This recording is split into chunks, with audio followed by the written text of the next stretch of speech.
Хошин урлагийн шинэ үе продакшны жүжигч оюун туулалаа Алдармаа нарын хэргийг шүүх хурлаа өнөөдөр дүүргийн эрүүгийн анхаашны 2 дугаар шүүхэд боллоо.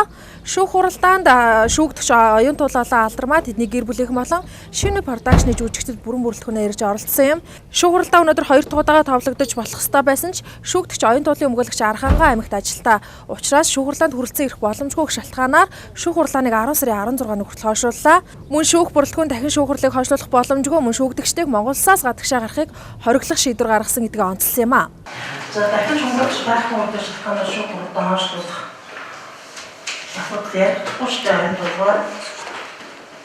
Тэгвэл энэ тэр өөр өнгөөлж тонгож авах чихэн хамгаалах гэдэг өөрөө өнгөөлж гэдэг өөрөөр хэлбэл нийтдээ байгаа нэгэн ажиллах төлөвлөгөө таны өнгөөлж явуулсан үзэж чадахгүй байгаа үеийн өнгөөлөгчтэй байх гэсэн өөрөө чинь чихэн асуудал байна.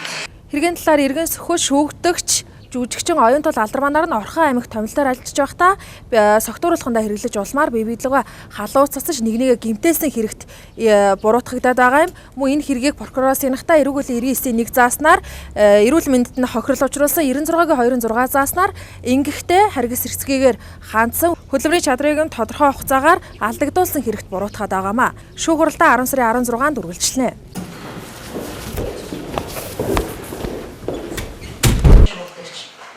Дайны маань оюун тул за мөн үйл ажиллагаа